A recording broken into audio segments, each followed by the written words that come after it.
peeing it down. Retreat under tree.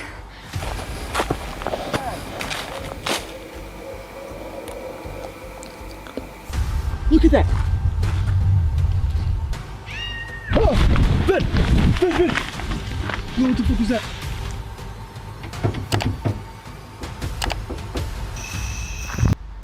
What this?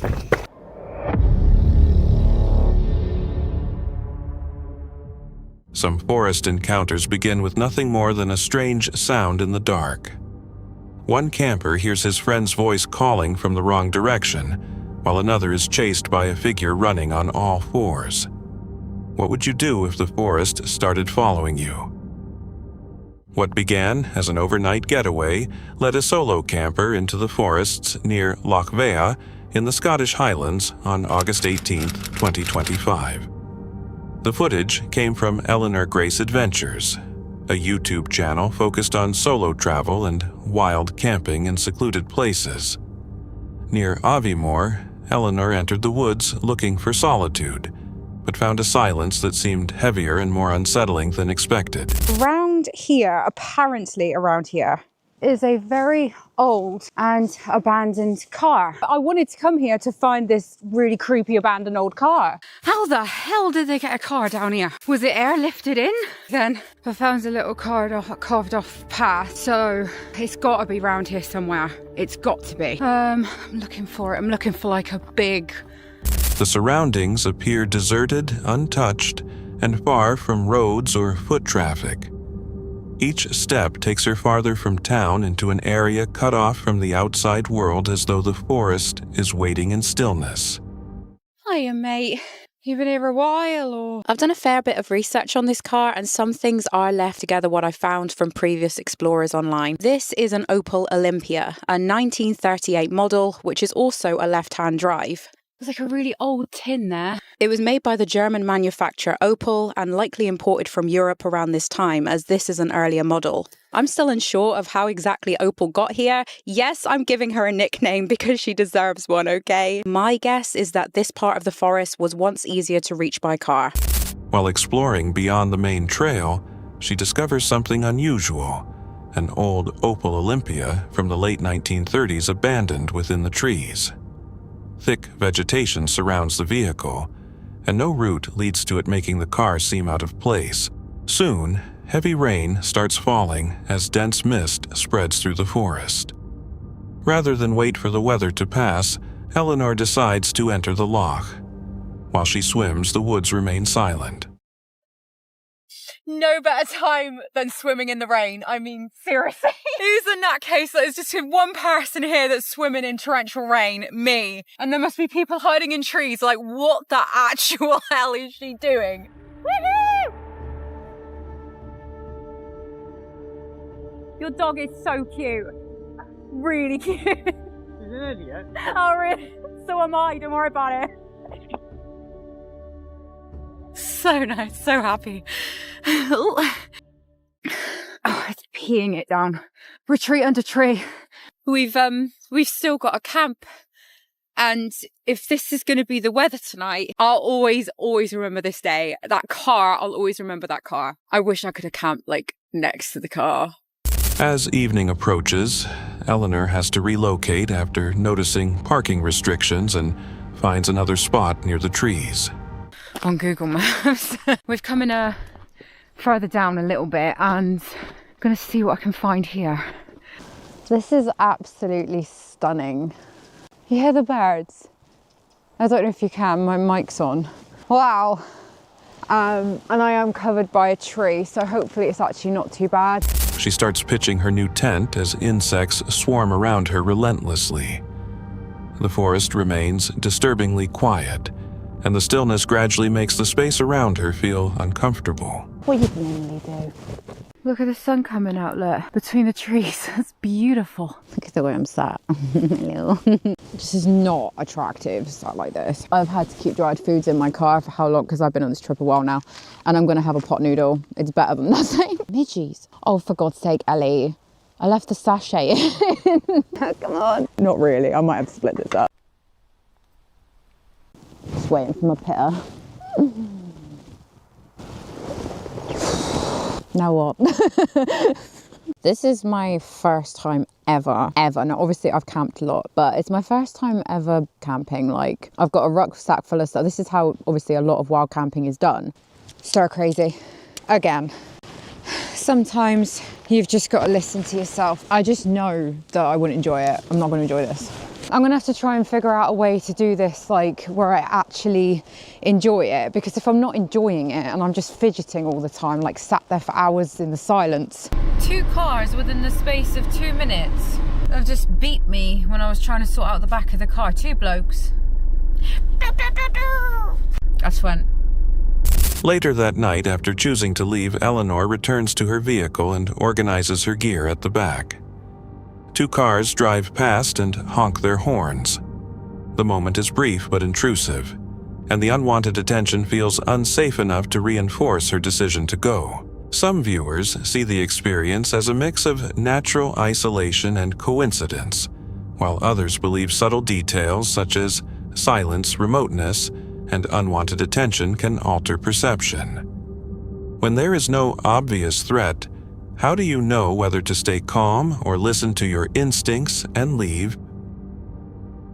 Jasko is a filmmaker and urban explorer who documents disturbing investigations on YouTube, often venturing into abandoned places and isolated forests with his friends Chris and Ben.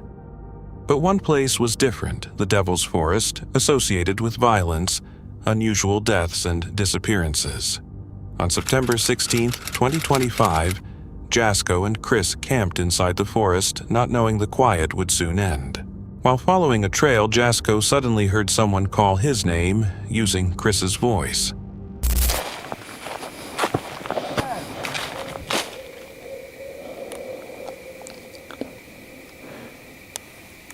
I just heard my name being called from down the trail. The problem was that Chris was almost a quarter mile away in the opposite direction. What happened afterward would leave Jasko struggling to sleep afterward. But Chris is in that direction. Chris? But if he's down there, then... What the f***? Yo! Who's down there? Hello? This was not Jasko's first unexplained experience there. Years earlier, he had camped in winter with his friend Ben. As they slept, footsteps crunched outside the tent, while a spirit box warned that someone was approaching. Scottish.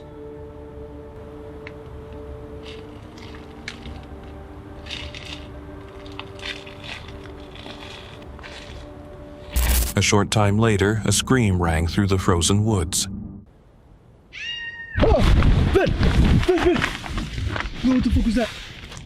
Yeah. When they searched the area, they discovered fresh footprints on a log lying across a frozen lake. What? Look on that log right there. Holy... Ben? Those are feet prints. Look at that. What? No. The tracks appeared without clear explanation and stopped just as mysteriously. Even now, what happened that night has never been explained. Back in the present, Jasko had just endured what he considered the most terrifying scream he had ever heard. Soon, he and Chris were about to discover the legend connected to the Devil's Forest. Chris? Chris, did you hear that? Somebody just break a fucking window? What was that? What was that? That was so loud. As they got ready to sleep, a loud noise like breaking glass came from outside the van. They checked the area, but nothing seemed broken or damaged. Something there? I don't know. But Chris, what would make that glass noise? I don't know. That's what I'm wondering. It doesn't make sense. It makes no sense. Is someone out here like messing with us? The most frightening part was still ahead. Moments later, Jasko and Chris faced what they considered the worst moment they had ever experienced. Chris! That That was a gunshot. was absolutely... That was a gunshot. Did you see anything? There's a light. There's a What? fucking light right there. Oh! What's that? Oh, What shit. is that? There's somebody out Chris, there? what the fuck? Yo, What is that? yo, there's someone out there. There's someone out there. There's actually somebody... Bro, that's a light. That's a fucking light. It's moving. Chris, it's moving. There's someone outside the van right now. What are you doing? Oh my God. Somebody here the whole time. What the fuck? A moving light appeared among the trees, making it clear that someone or something was nearby and circling their position. Bro, if they have a gun and we're fucking hearing shit. Concerned for their safety, they left the campsite and ran barefoot through the darkness, refusing to stop until they were miles away from the forest. Whether the events were paranormal or caused by real people remains uncertain. What is clear is that Jasko entered the Devil's Forest twice, and both visits ended with him fleeing for his safety and that of his friends. Their escape suggests that sometimes leaving immediately is the only choice, but not everyone gets that opportunity. Brendan later learned this when headlights and footsteps closed in around his van, leaving him trapped. Some viewers think the encounters point to human danger, while others believe something much more disturbing was involved. Would you stay to investigate or leave without ever turning back? On August 4th, 2024, outdoorsman Thomas Locke headed out for a solo camp in a UK woodland with his dog Airy beside him. Thomas Locke's channel focuses on peaceful wild camping and fieldcraft basic shelters, simple food and reactions. But this evening felt unusual, immediately leaving late after the gym, racing the fading light, and stepping away from the main trail toward a darker section of forest.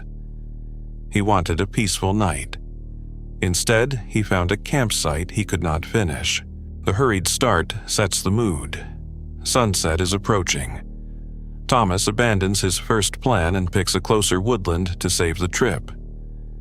The route in is difficult, nettles, brambles, and a narrow path scratching his bare legs until he stops, changes into long pants, and continues inside. Then, the atmosphere changes. Beneath thicker trees, Thomas feels something is off.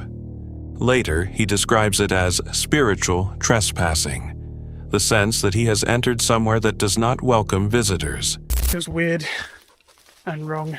Just feels like I've entered somewhere I shouldn't be, you know. Oh, as long as Archie's alright, I'll be alright. I think there might be another pathway for that.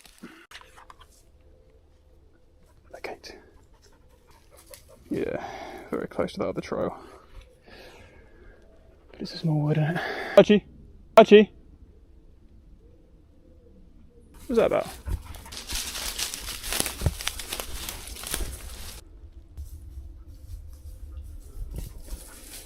Oh man, I don't know. Tell you what I'll do. I'll get some food going, some smidge spray on, and then I'll see how I feel. Just doesn't feel right. Let's get some food on. Just my mind playing tricks on me. What's wrong, Archie? This dog's tail, he keeps looking over there. His tail. It's just completely dropped. He keeps looking in that direction. Just birds, mate, just birds. Yeah, fuck it. Nah. Something's fucky. Something's fucky. Pardon my language. The first time I've ever sworn on this channel. Does that prove that something feels genuinely off? We're out of here, man. We're gone. It's dead quiet, the birds. The birds have all gone quiet. Except for that one.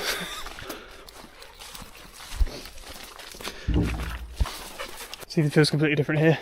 This feels so different. Here, compared to in there. I don't know what that was, I don't know what I just felt. I know what the comments are going to be. I was going to talk about how someone's commented and said, oh, if you're a naturally nervous person, maybe camping isn't right for you. The vid's going to be like, thumbnail was going to be, should I quit camping? Question mark, question mark. It's going to be a great bloody clickbait. Not really. Emotive title. He tries to calm himself through routine. Perhaps cooking will make the uneasiness fade. Ari reacts first. Her tail lowers. She stops panting. Then she fixes her attention on one direction among the trees and refuses to look away. Thomas becomes silent. The woodland grows quieter, completely still. Any comfort he expected from the camp disappears. He makes a decision: leave. He gathers his equipment, retraces his steps, and feels a change at the field edge as though pressure has lifted once they are outside the trees. Thomas keeps filming. Near the tree line, he sets up his stove and begins cooking chicken tikka. He explains his decision again, the silence, the feeling, and Aries' frozen reaction. I was ready to go, man. Honestly, ready for it. And well up for it. But, like I say, as soon as I got in there, it felt like a sort of spiritual trespass. And then everything went quiet. I didn't realise until we were leaving that everything was quiet, that there were birds and crickets, which you can hear now, but there just weren't any in there, despite a large amount of foliage and despite it being fairly loud on the way in. And then Archie sees something, his tail goes basically inwards, and he stops even panting. You know when I said before about, like, I've never seen Archie growl like that? I've never seen Archie react like that to just nothing visible. He kept fixating on one spot, and then when he stopped fixating on that one spot, he just tail down, darting his eyes around in every direction. And it was quiet, man. It was quiet. And I know it's gonna be like, should have committed to it, shouldn't have gone back, should have stayed in there. But that didn't feel right at all. And on the beach camp, I didn't trust Archie's reaction. And people were saying I would have trusted my dog's reaction, but good on you for staying. And I imagine if I'd have stayed in there, it would have been the exact same thing. It probably would have been absolutely fine. I would have just gone through it all and it would have been, not an issue at all. But if it doesn't feel right, it doesn't feel right. Even now, something weird about that forest. He has never known her to behave that way. The night appears ready to end there as a close call and a lesson. Then the calm shatters.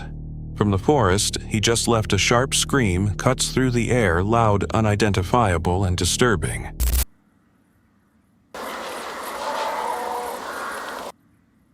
You would have heard that because I've got my mic on me.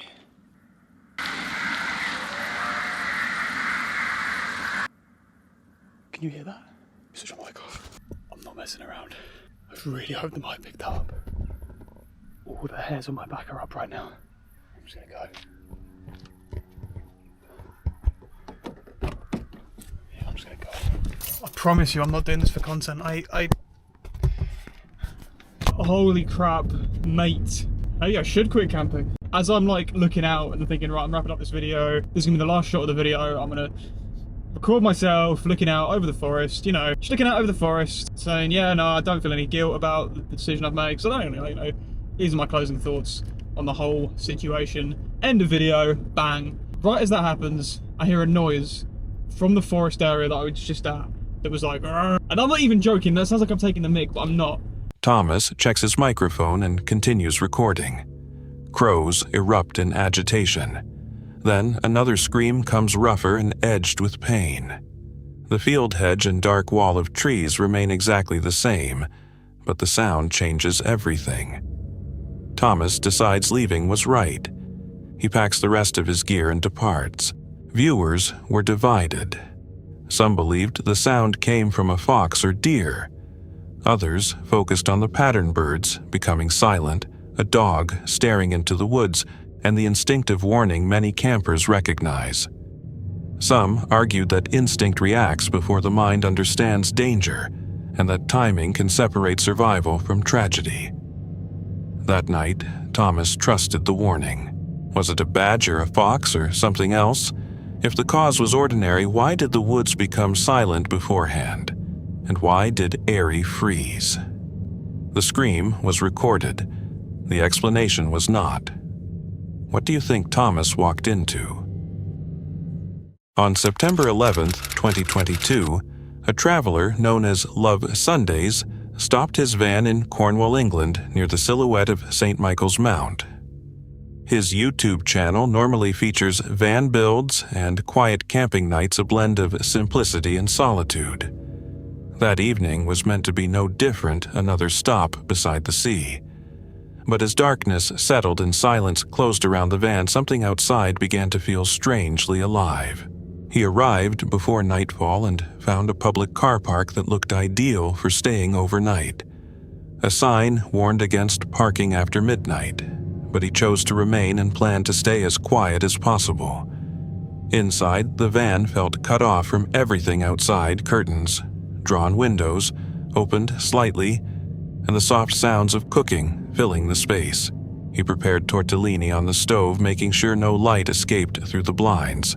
To avoid attention, he went for a short walk and ate away from the vehicle, hoping nobody would realize he intended to sleep there.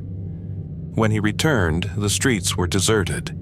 He locked all the doors, checked the blackout curtains, and kept the key beside him. By 9 o'clock, everything outside had become still. He lay down inside the silent van. Then he heard it. A quiet metallic click came from near the door. I just heard something outside.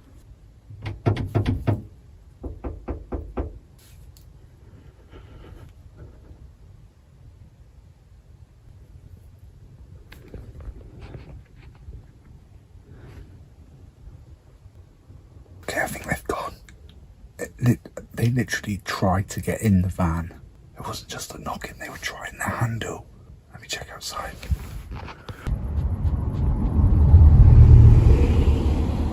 My heart was pounding then. I mean, they were either trying to move me on or trying to break into the van. Either way, not pleasant.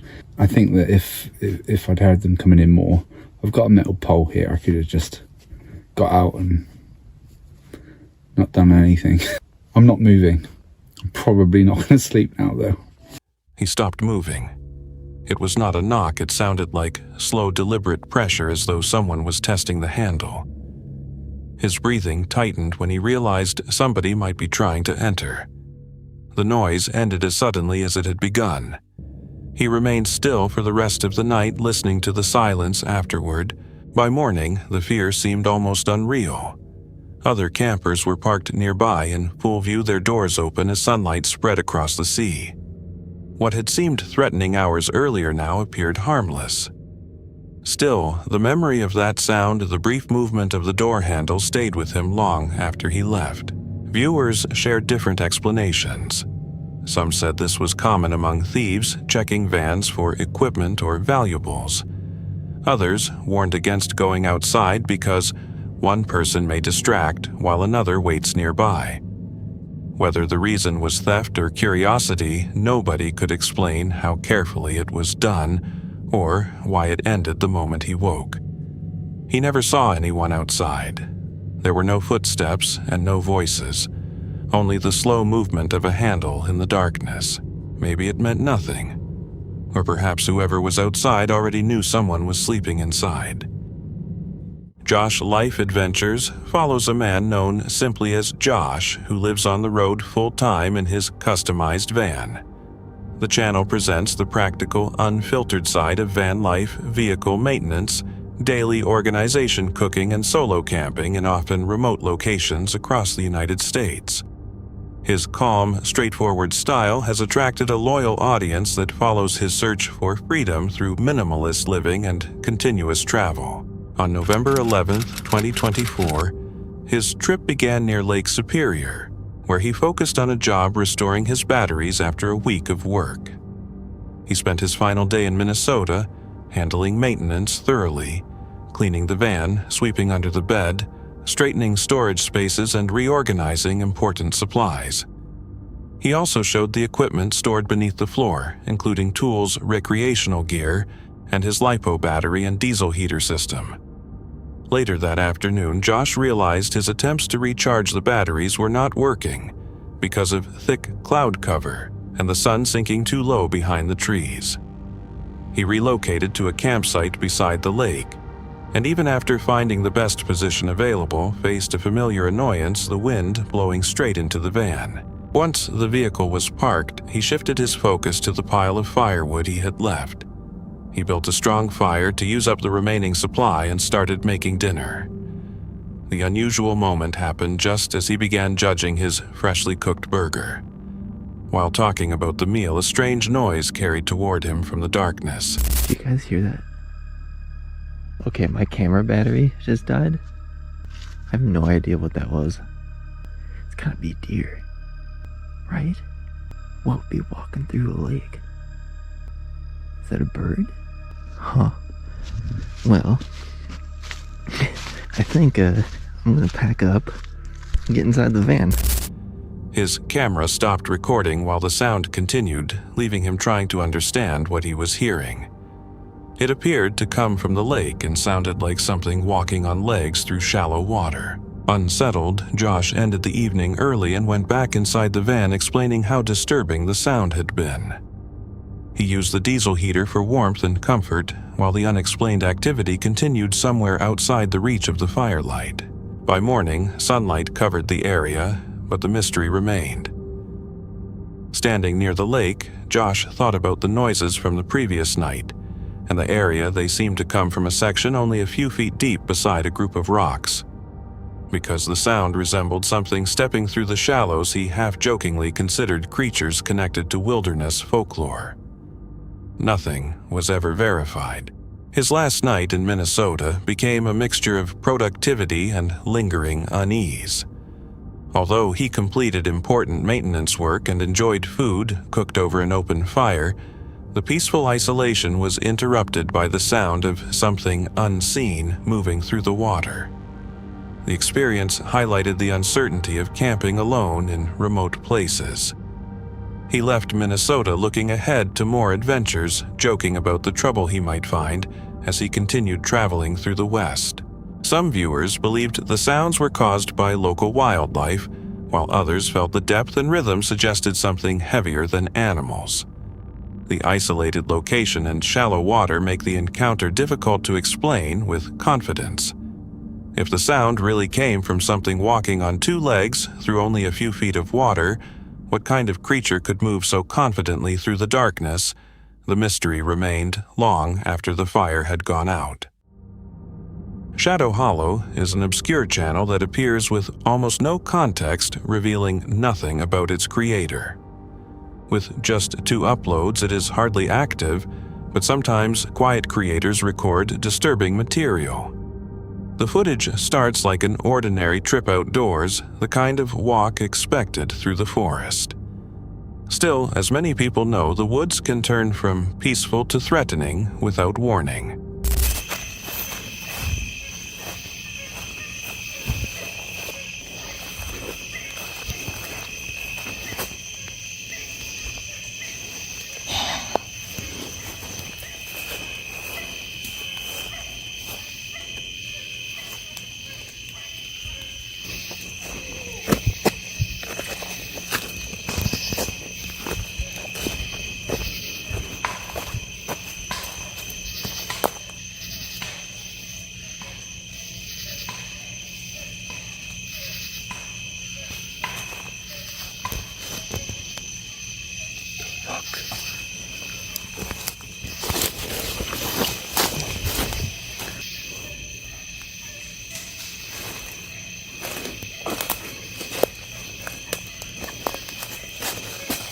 The warning begins with faint sounds, quiet at first, then becoming clearer. They do not resemble normal noises from the forest.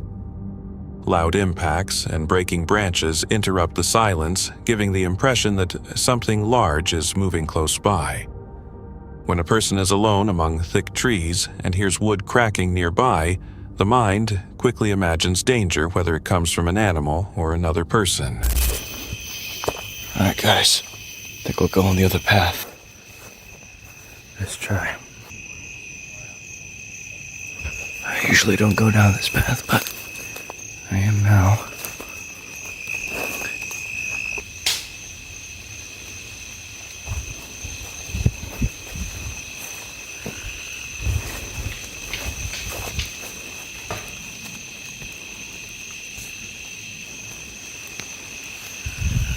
Just gonna ignore that.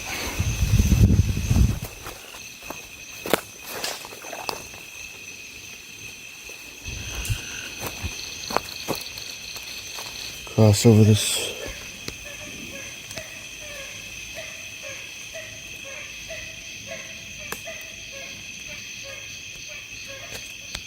Just a minute.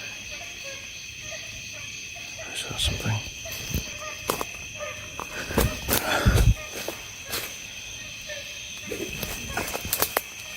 What the f was that? Strange. Definitely hearing things. I'm just gonna go this way.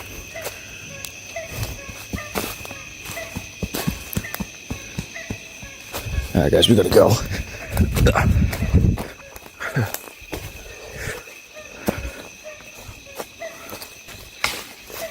Yeah, no. I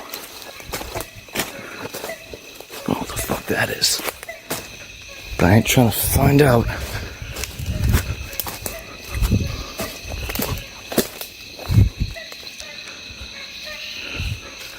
Okay. I don't know if we're in the clear yet. The creator takes another path, hoping the uneasy feeling will pass, but the noises continue behind him. He notices brief movement through the trees, flashes of something vanishing before he can understand what it is. Curiosity begins giving way to fear, and he decides to leave. But getting out of unfamiliar woods while panicking is difficult. Trails begin looking alike, fading light hides, familiar markers, and the sound of something following nearby becomes harder to dismiss. Eventually, the noise builds into rapid, heavy footsteps rushing through the brush.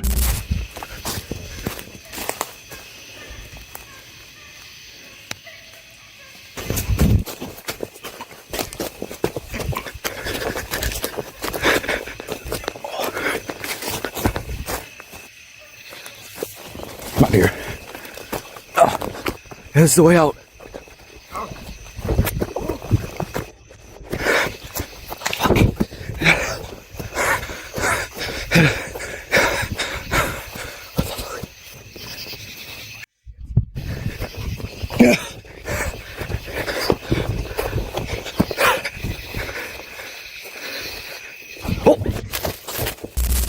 He briefly sees a figure farther ahead.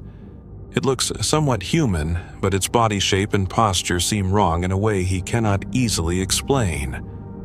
While trying to escape, he reaches what seems to be a main path, yet things only become worse.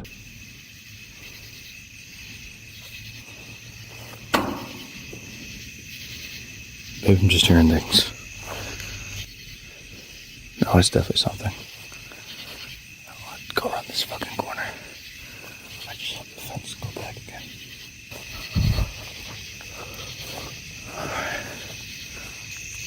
Please tell me nothing's behind this corner. Thank God. I think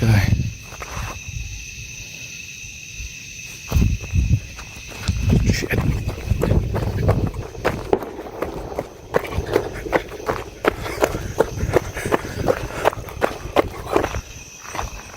Shit.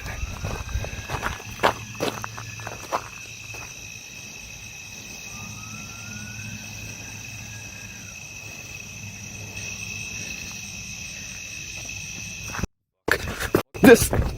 Yeah. A whistle sounds nearby. When he looks toward it, the same figure is there again, now only several feet from him. The most disturbing part comes next. The figure suddenly bends forward and rushes toward him on all fours, moving with a speed and motion that seem beyond normal human ability. He runs in complete panic and eventually escapes, something confirmed by the fact that the footage was later uploaded. It remains unclear whether the encounter was staged or real. Because the channel contains so little material, confirming anything is difficult. But if the video is genuine, it leaves a frightening question about what was actually hiding in those woods. Some viewers believe the figure could have been an animal, mistaken for something else in poor light, while others argue that its posture and speed point to something much stranger. Its repeated appearances and apparent pursuit make simple explanations difficult. Had he waited even a few seconds longer before running, how close would the crawling figure have come, and what exactly did it want while following him through the trees? That's it for tonight. Which moment creep? Drop it in the comments. Have your own story. Share it with us, and stay tuned. The next one is even darker.